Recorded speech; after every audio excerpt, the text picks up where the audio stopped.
Kasih Tuhan yang saat ini sedang berada di rumah, di hari Minggu, hari yang khusus ini, marilah kita beribadah kepada Tuhan.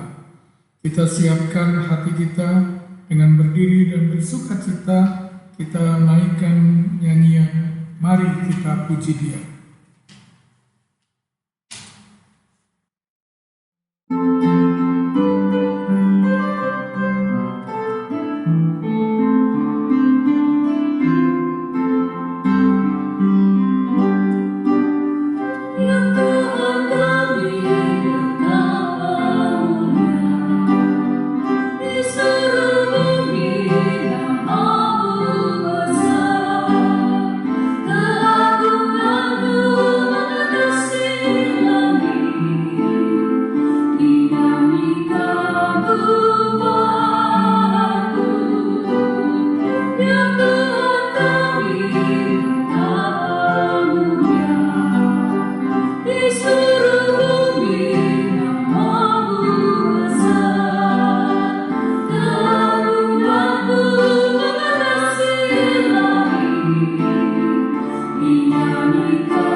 Ku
Pertolongan kita adalah dalam nama Tuhan yang menjadikan langit dan bumi.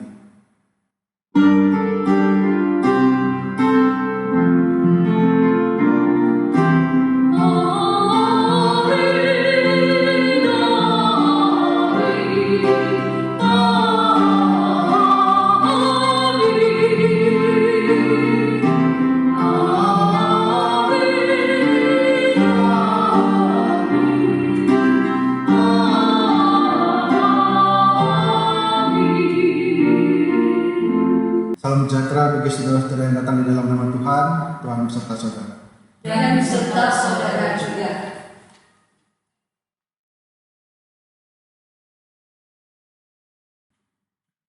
Umat Tuhan, kebaktian hari ini adalah kebaktian Minggu Trinitas dengan tema hidup dalam penyertaan Bapa, Anak, dan Roh Kudus. Di minggu ini kita merayakan dan menghayati penyertaan Allah yang Trinitas di dalam kehidupan kita. Pengalaman akan penyertaan Allah bagi setiap orang bisa berbeda-beda, namun semuanya menunjukkan bahwa Allah mengasihi umatnya dalam setiap situasi yang unik dan berbeda bagi setiap orang.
Umat yang dikasihi Tuhan, marilah kita pergunakan waktu ini dengan sungguh-sungguh untuk mengakui dan menyesali segala perbuatan salah kita di hadapan Tuhan. Kita datang memohon belas kasihan dan pengampunannya. Marilah kita berdoa. Allah Bapa kami yang ada di surga, pada kesempatan pagi hari ini, kami sungguh melihat betapa Tuhan baik di dalam kehidupan kami. Kasih setia Tuhan terus nyata dalam hidupan kami. Namun justru sebaliknya yang kami lakukan, ya Bapa. Kami seringkali jatuh berbuat dosa. Kami seringkali bersungut-sungut. Kami seringkali mengeluh di dalam segala keadaan yang kami hadapi, khususnya dalam kondisi saat ini. Ya Allah, ampunilah kami dan ajarkanlah kepada kami, sehingga kami boleh mengucap syukur di dalam segala keadaan. Terima kasih Bapa, biarlah Tuhan, Engkau sendiri yang mengampuni akan segala dosa dan kesalahan kami. Dalam nama Yesus Kristus, kami memohon pengampunan. Amin.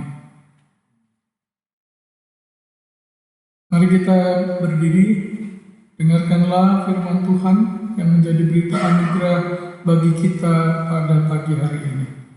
Diambil dari Yohanes pasalnya yang ke-14 ayat 16. Yohanes 14 ayat 16. Aku akan meminta kepada Bapa, dan Ia akan memberikan kepadamu seorang penolong yang lain, supaya Ia menyertai kamu selama-lamanya, yaitu Roh kebenaran. Demikianlah berita anugerah dari Tuhan. Syukur kepada Allah.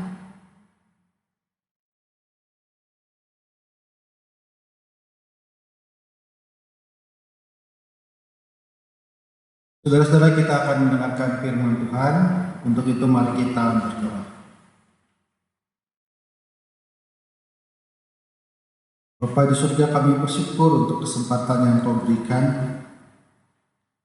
Kali ini kami kembali dapat merayakan kasih dan penyertaan Tuhan melalui ibadah minggu. Meskipun yang kami laksanakan pada saat ini belum seperti biasanya, tetapi kami bersyukur kami mendapat kesempatan yang dari Tuhan. Kalau sebentar kami juga akan mendengarkan firman Tuhan, kami pun bersyukur karena kami tahu Tuhan yang akan menyertai kami, sehingga kami yang mendengar firman dapat mengerti dan juga mampu untuk melakukannya di dalam kehidupan kami. Biarlah Tuhan juga menyertai hamba-Mu yang akan menyampaikannya, supaya dengan penyertaan Tuhan segala perkataan yang keluar dari mulutnya sesuai dengan kehendak Tuhan. Di dalam nama Tuhan Yesus Kristus kami berdoa. Amin. Dengarkanlah Injil Tuhan Yesus Kristus menurut Matius pasal 28 ayat 16 sampai 20.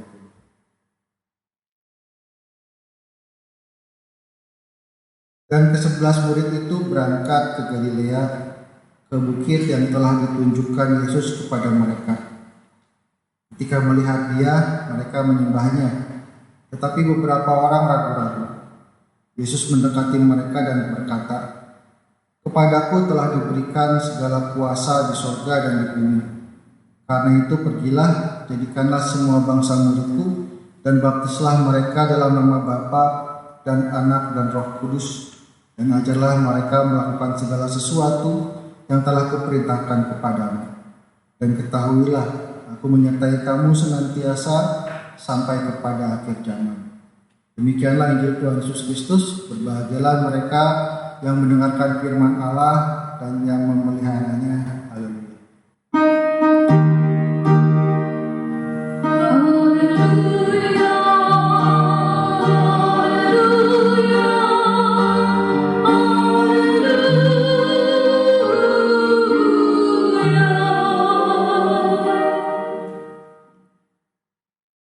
Saudara-saudara, di hari Minggu ini gereja-gereja merayakan Minggu Trinitas.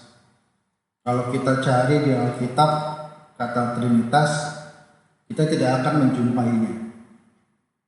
Tetapi Trinitas ini menjadi salah satu pengajaran yang penting di dalam gereja. Salah satu yang menjadi dasar. Kenapa? Sebab di dalam Ulangan 6 ayat 4 misalnya, kita membaca kesaksian pernyataan firman Tuhan yang mengatakan, dengarlah hai orang Israel, Tuhan itu Allah kita, Tuhan itu Esa. Atau di dalam 1 Timotius 1 ayat 17 dikatakan, hormat dan kemuliaan sampai selama-lamanya bagi Raja segala zaman, Allah yang kekal, yang tak nampak, yang Esa. Jadi bukan saja dalam Ulangan 6 ayat 4 atau 1 Timotius 1 ayat 17, tetapi di banyak tempat Tuhan dikatakan Esa. Satu, tetapi di sisi lain Tuhan yang satu itu juga menampakkan diri dalam 3 pribadi. Kejadian 18 ayat 1 sampai 15 misalnya. Di situ dikisahkan tentang Tuhan yang menampakkan diri kepada Abraham dalam berupa 3 orang. Atau dalam Matius 3 ayat 16 sampai 17 ketika Tuhan Yesus dibaptis. Pada saat Tuhan Yesus keluar dari air, lalu dikatakan Roh Allah turun dalam bentuk burung merpati. Lalu pada saat yang sama juga terdengar suara dari surga yang mengatakan, inilah anakku yang kukasihi. Sehingga pada saat itu ada 3 pribadi yang sekaligus hadir. Tuhan Yesus, suara yang dari surga, Allah Bapa, dan juga Roh dalam rupa burung merpati. Sehingga Allah yang tadi dikatakan Esa, juga Allah yang memperkenalkan diri, yang menyapa manusia dalam 3 pribadi. Demikian juga dalam Matius 28 ayat 19 yang tadi kita baca, dikatakan baptislah mereka dalam nama Bapa dan Anak dan Roh Kudus. Ada 3 nama yang disebutkan, namun ketiganya merupakan satu kesatuan. Allah yang Trinitas, Allah yang telah hadir dan berkarya di sepanjang sejarah kehidupan manusia. Sejak penciptaan sampai dengan pada saat ini, Allah terus hadir. Bahkan ketika manusia jatuh dalam dosa, Allah juga terus hadir di dalam kehidupan manusia, menyapa, membimbing, menegur, menghukum. Melalui nabi-nabi Tuhan, Allah menyampaikan firman-Nya kepada manusia. Dalam Matius 28 ayat 20 dikatakan, ketahuilah aku menyertai kamu senantiasa sampai kepada akhir zaman. Jadi penyertaan Allah yang Trinitas itu sudah ada sejak semula, sejak penciptaan, bahkan sampai dengan akhir zaman. Karena itu tema kita minggu ini mengatakan hidup dalam penyertaan Bapa, Anak, dan Roh Kudus. Hidup dalam penyertaan Allah yang Trinitas. Jadi Tuhan yang tadi dalam Matius 28 ayat 20 bahwa Tuhan akan menyertai sampai akhir zaman, pastilah melegakan kita. Pasti melegakan atau tidak? Kalau kita lagi senang, kita lagi sukses, kita lagi damai, kita lagi sehat, mendengar janji Tuhan yang akan senantiasa menyertai kita sampai kepada akhir zaman, mungkin kita akan segera mengatakan amin. Tetapi kalau kita lagi susah, masa depan serba tidak pasti seperti kita sekarang, yang sebetulnya paling memerlukan penyertaan Tuhan, yang seharusnya kalau kita lagi nggak jelas, lagi susah seperti sekarang, merasakan kelegaan karena Tuhan mengatakan akan menyertai kita sampai akhir zaman. Tapi pada kenyataannya ada juga orang-orang yang kesulitan menghayati penyertaan Tuhan tersebut. Ada orang-orang yang mengatakan, saya sudah berdoa, tetapi pandemi ini nggak tahu kapan selesai. Kita masih terbatas, masih harus di rumah, atau kalaupun keluar serba dibatasi.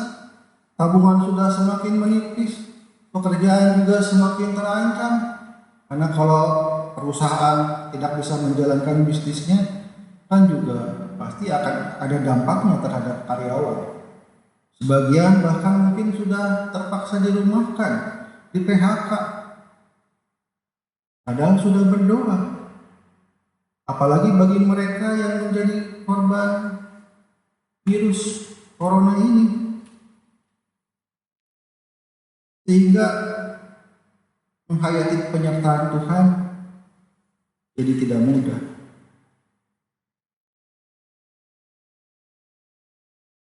Tetapi kalau kita memperhatikan kondisi murid-murid Tuhan pada saat itu, dalam perikop yang tadi kita baca, Matius 28 ayat 16 sampai 20, maka kita tahu kalau persoalan yang dihadapi murid-murid Tuhan pada saat itu kurang lebih juga mirip dengan persoalan yang kita hadapi sekarang.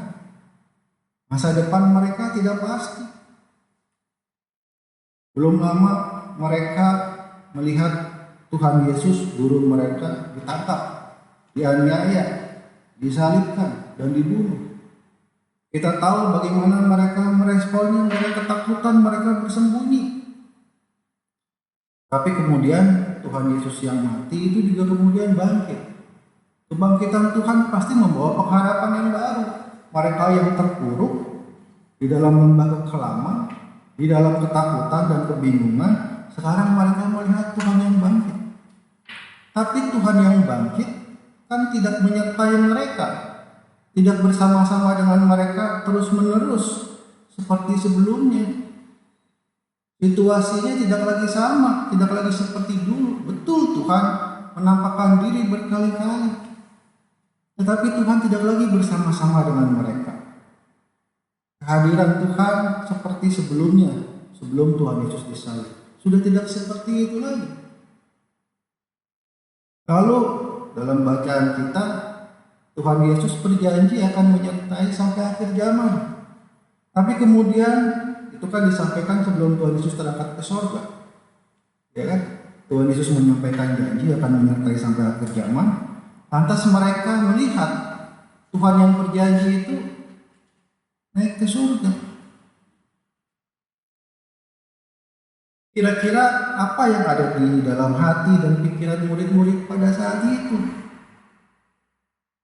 Pasti mereka juga merasakan pergumulannya sendiri. Pasti mereka juga kebingungan dengan masa depan mereka yang tidak lagi pasti. Sepasti sewaktu Tuhan Yesus masih bersama-sama dengan mereka.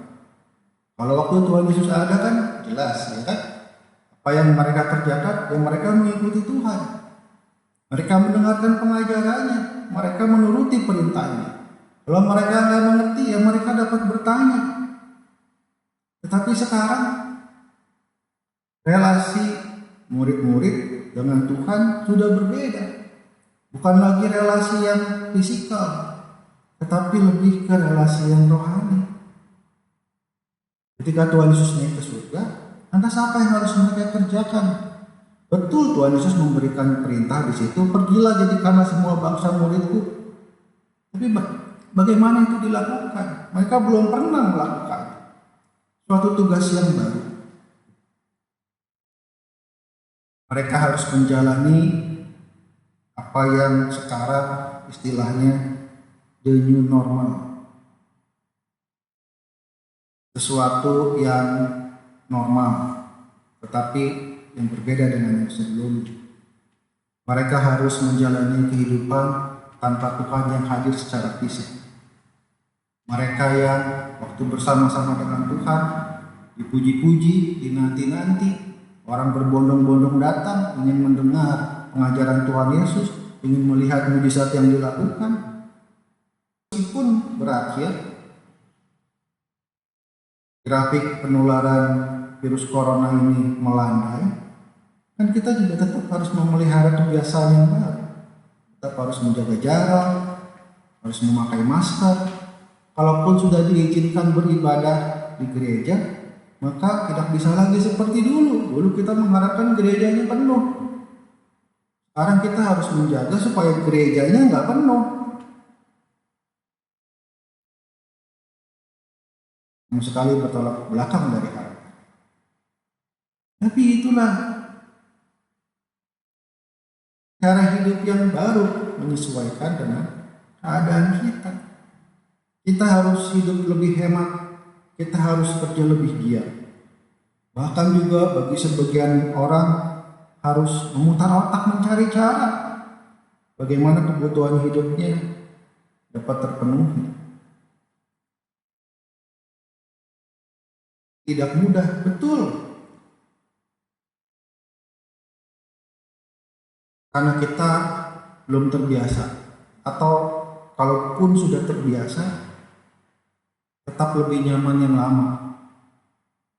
Murid-murid Tuhan Yesus pada saat itu atau setelahnya kalau ditanya, walaupun mereka sudah terbiasa melayani tanpa Tuhan hadir secara fisik, tapi kalau ditanya pasti lebih nyaman buat mereka ketika Tuhan hadir secara fisik. Tapi kehidupan kan berubah. Sehingga kalau kita baca tadi dalam Matius 28 ayat 17, kita membaca di situ beberapa orang dari murid-murid Tuhan, mereka ragu-ragu ketika harus menjalani masa depan yang baru, yang belum terbiasa. Tapi kemudian ayat 18 sampai 20 kita melihat bagaimana Tuhan yang melihat ada murid yang ragu-ragu mendekati mereka dan berkata, "Kepadaku telah diberikan segala kuasa di sorga dan di bumi. Karena itu pergilah, jadikanlah semua bangsa muridku dan baptislah mereka dalam nama Bapa, Anak dan Roh Kudus. Dan ajarlah mereka melakukan segala sesuatu yang telah kuperintahkan kepadamu. Dan ketahuilah, aku menyertai kamu senantiasa sampai kepada akhir zaman." Tuhan Yesus yang melihat ada murid yang ragu-ragu datang dan menyapa. Tuhan Yesus menegaskan kembali identitasnya, bahwa ia punya kuasa di sorga dan di bumi. Sama seperti kuasa Bapa yang menciptakan langit dan bumi, yang menjadi tadi relasi yang membuat kita menghayati Allah yang Trinitas. Tuhan menegaskan kembali identitasnya, lalu Tuhan juga mengutus murid-muridnya, baik yang yakin maupun yang ragu-ragu. Ketika Tuhan mengutus, ketika Tuhan memberi tugas, ini kan berarti bahwa Tuhan punya kepercayaan, atau Tuhan menaruh kepercayaan kepada murid-muridnya bahwa mereka mampu melanjutkan karya Tuhan. Termasuk kepada murid yang tadi ragu-ragu. Makanya Tuhan kemudian menegaskan kembali janjinya bahwa Ia akan menyertai sampai kepada akhir zaman. Tuhan meminta mereka untuk mengajar agar orang melakukan segala sesuatu yang telah diperintahkan kepada. Kalau mengajarkan berarti si pengajar itu sudah harus menguasai. Kalau ini diajar untuk melakukan sesuatu, berarti yang mengajar, murid-murid yang diutus itu harus bukan cuma tahu apa yang diajarkan, tetapi sudah melakukan apa yang diajarkan. Tuhan Yesus menugaskan, memberi kepercayaan pada murid-murid, sehingga yang tadi ragu-ragu boleh dikuatkan. Mungkin kita juga ragu akan hari esok, tetapi kita juga diingatkan bahwa Tuhan kita adalah Tuhan yang berkuasa di sorga dan di bumi. Kita diingatkan bahwa tidak ada masalah yang terlalu besar buat Tuhan. Kita diingatkan bahwa Tuhan yang Maha Kuasa itu menyertai kita. Jangan lagi ragu, jangan lagi takut. Bukankah kita sudah merasakan penyertaan Tuhan dulu? Tuhan yang menyertai kita di tahun yang kemarin, juga di tahun-tahun yang sebelumnya, juga menyertai kita pada saat ini, bahkan sampai kepada akhir zaman. Jadi meskipun kita harus menghadapi situasi yang baru, yang belum pernah kita alami, meskipun masa depan kita lebih tidak jelas dari sebelumnya, tapi ada satu yang pasti, bahwa Tuhan menyertai kita. Karena itu kita harus bersukacita, tetap memiliki keyakinan kita dapat melalui semuanya dengan baik. Tuhan menolong kita. Bersama dengan gereja di seluruh abad dan tempat, marilah kita mengakui pengakuan iman menurut pengakuan iman rasuli yang menyatakan, "Aku percaya pada Allah, Bapa yang Maha Kuasa, Khalik langit dan bumi, dan kepada Yesus Kristus, Anak yang tunggal Tuhan kita, yang dikandung daripada Roh Kudus, lahir dari anak darah Maria, yang menderita sengsara di bawah pemerintahan Pontius Pilatus, disalibkan, mati dan dikuburkan, turun dalam kerajaan maut. Pada hari yang ketiga, bangkit pula dari antara orang mati, naik ke surga, duduk di sebelah kanan Allah, Bapa yang Maha Kuasa, dan dari sana Ia akan datang untuk menghakimi orang yang hidup dan yang mati.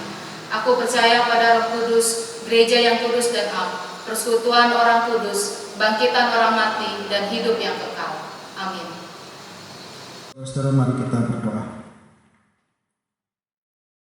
Bapa di surga, kami bersyukur untuk kesempatan yang Tuhan berikan, sehingga kami di KAI Pakis Raya dapat kembali melaksanakan ibadah minggu, walaupun dalam situasi yang berbeda. Tapi kami bersyukur untuk kesempatan ini. Kami bersyukur juga untuk firman yang kami dengar, firman yang mengingatkan kami bahwa Allah Tuhan kami adalah Allah yang Maha Kuasa, Allah yang senantiasa menyertai kami dulu, sekarang, dan sampai kepada akhir zaman. Sehingga meskipun saat ini kami diperhadapkan pada situasi yang tidak mudah, tetapi kami percaya Tuhan yang menyertai kami akan menolong kami, sehingga kami dapat melalui situasi ini dengan baik. Saat ini ya Tuhan, kami mau berdoa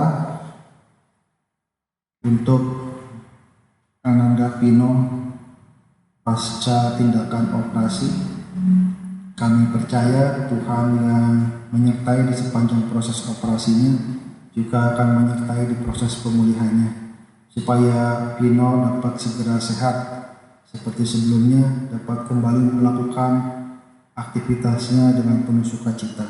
Pada saat ini kami mau berdoa juga untuk Ibu Erna, Ibu Carolina, Ibu Naomi, juga Ibu Yohana. Engkau yang mengetahui kondisi kesehatan mereka, biarlah Tuhan juga yang menolong agar saudara-saudara kami ini dapat dimampukan menjalani proses pemulihan dengan sabar. Biarlah penyertaan dan kehadiran Tuhan dapat tetap membawa sukacita di dalam kehidupan mereka. Kami berdoa juga untuk saudara-saudara kami yang lain yang mungkin saat ini tidak dalam keadaan yang sehat, yang karena keterbatasan kami tidak dapat kami sebutkan satu persatu.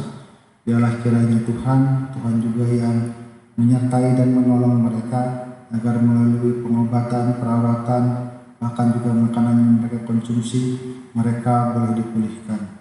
Kami berdoa ya Tuhan untuk pemerintah Indonesia, baik pemerintah pusat maupun pemerintah daerah, khususnya pada saat ini ketika mereka harus mengambil kebijakan-kebijakan terkait pandemi yang sedang mewabah. Biarlah Tuhan memberikan hikmat pada pemerintah kami supaya mereka dapat mengumpulkan data yang tepat, menganalisanya, dan mengambil keputusan dan kebijakan-kebijakan yang tepat untuk kami warga negara Indonesia dapat menghadapi bahkan melalui masa pandemi ini dengan baik. Biarlah Tuhan juga boleh menyentuh kami masyarakat Indonesia supaya kami juga dapat menghargai keputusan-keputusan yang diambil oleh pemerintah dan bersedia untuk mentaatinya agar pandemi ini dapat segera berakhir. Biarlah Tuhan juga yang menolong pemerintah agar kesulitan ekonomi yang membayangi dapat dilalui. Kami berdoa untuk para medis yang terus berjuang di dalam menghadapi pandemi ini, dalam menolong pasien-pasien yang terpapar virus. Biarlah Tuhan juga yang menguatkan mereka, memberi mereka kekuatan fisik dan kesehatan yang baik, supaya di tengah-tengah segala kesibukan, kelelahan fisik mereka tetap dapat memberikan pelayanan yang terbaik, sehingga mereka yang harus menderita karena virus corona ini juga dapat disembuhkan. Kami berdoa untuk gereja Tuhan di tengah-tengah segala kesulitan yang ada, di tengah-tengah segala keterbatasan. Biarlah gereja Tuhan juga dimampukan untuk dapat tetap hadir menjadi kaki dia yang Tuhan pakai sehingga terang Tuhan dapat terpancar bagi sekitarnya. Biarlah kehadiran gereja dapat dirasakan, khususnya bagi mereka yang paling terdampak, yang paling merasakan kesulitan, sehingga melalui gereja mereka pun merasakan kelegaan karena tahu Tuhan menyertai dan menolong mereka. Terima kasih ya Tuhan, inilah doa-doa syafaat kami yang kami naikkan dalam nama anak-Mu Tuhan kami Yesus Kristus. Amin. Saudara-saudara yang dikasihi Tuhan, marilah kita memberikan persembahan kita kepada Tuhan. Persembahan dapat diberikan melalui transfer ke rekening GKI Pakisraya atau dengan memasukkannya ke dalam amplop persembahan, kemudian membawanya ke gereja saat kita sudah dapat beribadah kembali di gereja. Kita akan melandasi persembahan kita dengan firman Tuhan dalam 2 Korintus 9 ayat 7. Hendaklah masing-masing memberikan menurut kerelaan hatinya, jangan dengan sedih hati atau karena paksaan, sebab Allah mengasihi orang yang memberi dengan sukacita.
Mari kita berdoa.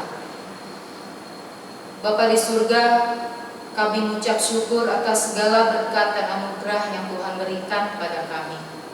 Terlebih di saat ini, di saat pandemi sedang melanda negeri kami, Tuhan senantiasa menyertai dan memelihara kehidupan kami. Terima kasih ya Bapa. Sebagai ungkapan syukur kami, terimalah persembahan kami. Sucikan dan kuduskanlah persembahan ini, agar layak dipakai untuk pekerjaan Tuhan di tempat ini, di GKI Pakisraya, dan dimanapun Tuhan kehendaki. Terima kasih Bapa. Di dalam nama Tuhan Yesus kami berdoa dan bersyukur. Amin. Love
arahkanlah hatimu kepada Tuhan.